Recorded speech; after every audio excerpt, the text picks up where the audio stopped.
On the Mount of Olives. Remember we said look up on the northern end of the Temple Mount and you'll see 4 arches. Remember the 4 arches we said to look at? There they are.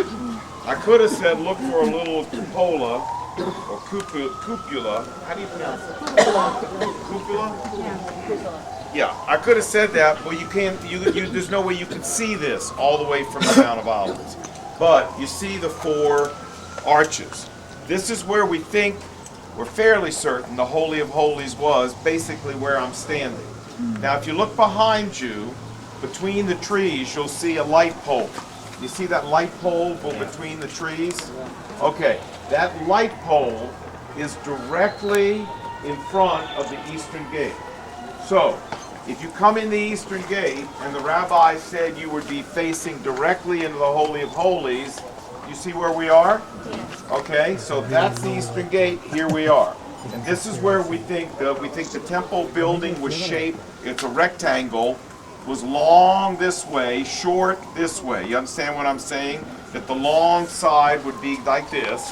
The front door would have been back here, and this would have been the back part of the building, the Holy of Holies, right here. Can we be 100% sure of that? No, not 100%.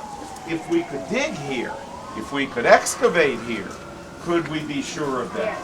Maybe, but the Israelis can't. By the way, I should mention, I forgot to tell you, all that dirt they took away from down, on the other end, they took it out and dumped it outside the city, and archaeologists now are trying to make their way through that huge pile of dirt, looking for stuff. And they may find some cool stuff. But that's not the way you're supposed to do an excavation. You're supposed to do it with a trowel and a little brush and not with a backhoe and a dump truck.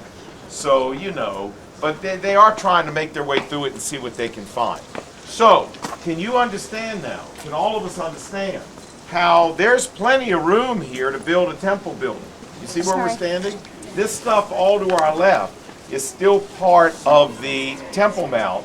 And these buildings are not old. They're from the Ottoman period, after between 1514 and 1914.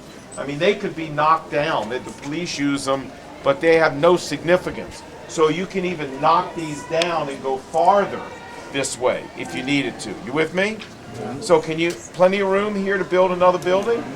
Yeah, y'all understand? So if you put it up here, you don't have to touch either mosque. Everybody got it? Yeah. It's really important that now you get it.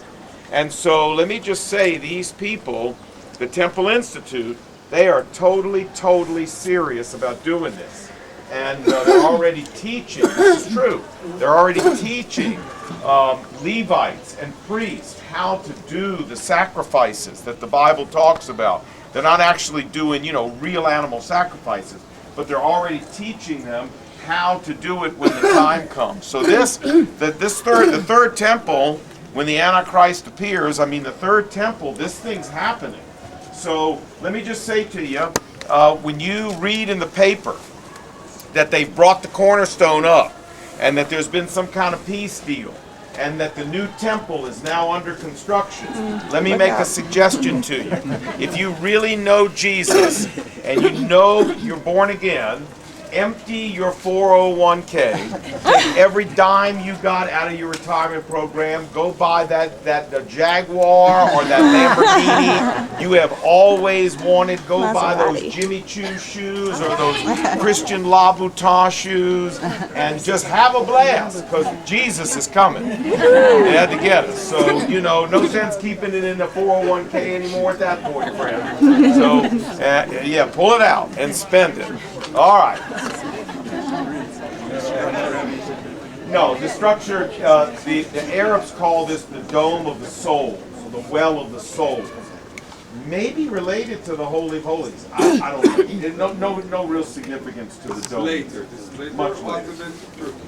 Okay, so here's what we're going to do. We're going to walk now.